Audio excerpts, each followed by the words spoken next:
Hey, what's up? I'm Ben, and today I'm going to do a little review on the power-driven diesel boost leak checker. So this is on a 96 Dodge Ram 3500.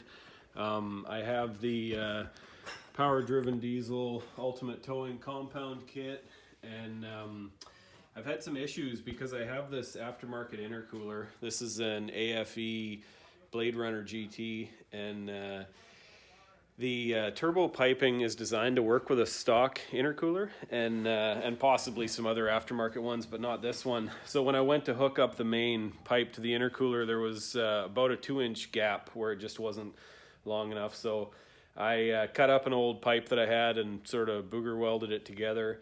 But every time I get on the throttle heavy, it sort of shimmies around the engine, and I guess everything sort of just comes discombobulated and starts leaking. So I have retightened it and tried to fiddle with it a whole bunch of times, and it's just been a constant thing that keeps coming up. So I'm gonna hook up this new boost leak checker and pressurize the system with my Craigslist compressor that works great, and then we're just gonna get an idea of what's leaking and all that kind of thing. I have to say the quality on the boost leak checker is quite impressive. It's very solid chunk of metal, and the clamps that come with it are these style here, which I have broken one of these in the quest to try and tighten this kit up, but overall I would say these are very good. So I will be actually taking one of those clamps from this kit. That was kind of an added bonus. And this other one, I can't remember if it was this one or no, I think it was over here. I had to add one of the old ones back into the system. So I'll just put that on the boost leak checker because it only runs at 30 PSI, so it should be fine. And just kind of go ahead and go from there. I'm imagining I'm gonna have to cut up my tubing again probably and just try and get everything situated a little better, but I very much look forward to being able to get into the boost without having to screw around with it for an hour afterwards. So anyways, here we go. All right, so in case you're wondering, yes, I will be offering online tutorials on how to keep your shop perfectly clean. As you can tell, I am a master at it. Always leave your glasses face side down, so you have to throw them away every 3 months. That's one of my best tips. All right, so here's the actual boost leak tester kit from Power Driven Diesel. It has a 4-inch on one side and a 3-inch on the other. A nice thing about Power Driven Diesel is they actually make a lot of really cool stuff that other people aren't. I'm not saying that this is the only one on the market, but they are very committed to the 12 valve, and if you're into these crappy old trucks, then that is a huge bonus. The clamps are great. This is just a solid piece of metal right here. Goes well inside, and this boot obviously looks very good too. All right, pressure set to 30 PSI, and did that while putting a load on it. 30. All right, so another little side note is I put 37s on my truck, but I still have the tires and rims that were on it. So subscribe to the channel and stay tuned, because these things will be getting completely roasted off. And as you can see, I've got the boost leak checker plugged in, 30 PSI, going to it. And right away, this connection right here, I don't even need to put water or soap on it. I mean, it is leaking like crazy. I do remember having a bit of a tough time getting that thing to seat properly.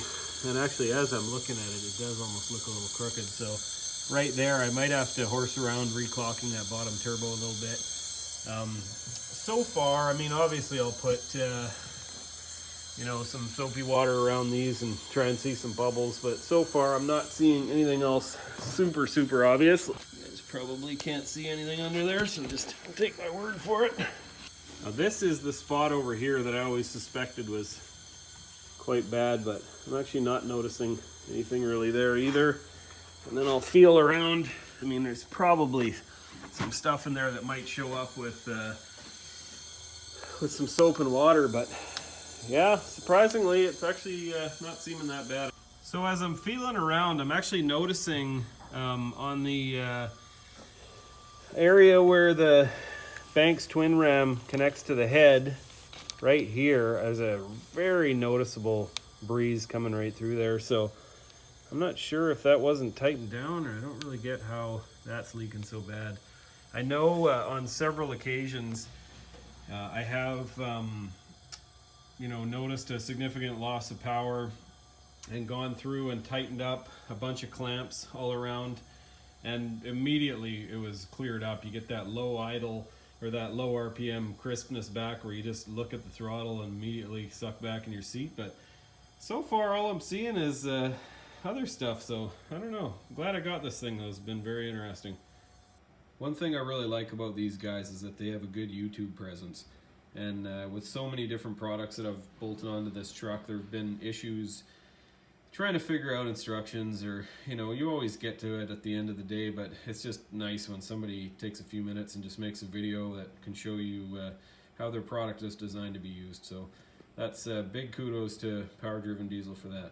All right, well, I see a couple of very obvious signs of air leaking, so I got plenty to keep me busy trying to get that sorted. I just want to say thanks for watching. Give me a like and a subscribe. Also, I'm going to do some more videos around this truck. I've put a pretty who's who list of parts on this thing, trying to build my version of the ultimate sort of truck. It's obviously the compound turbos and a cam and injectors and delivery valves and a bunch of pump upgrades and air lockers front and back, 37-inch tires and rims. It's got a Synergy HD steering kit and Dynatrack HD locking hubs, and on and on and on, amp steps and big stereo and all sorts of things. So I'll be going through and talking about some of the thoughts and issues with getting that stuff installed, and also the truck is kind of mid-project. I've been working on it for about 6 months, but I've mostly got stuff bolted on, and now it's going to be the months of fiddling around with it and trying to get everything to work properly. But I'll do a full walk around in a upcoming video, and I've also got a Dakota RT that'll be getting turned into a turbocharged wild animal, and I've got a Xterra that I'm gonna put a Dana 60, actually I already have a Dana 70 there, and a NP 205 divorce transfer case there, and then a Dana 60 over there. So I'll be going through and heavily modifying and updating that. So anyways, yeah, if you want to see more of this stuff, drop me a comment and let me know which projects you find more interesting. And overall, just want to say thanks for watching. All right, have a good day.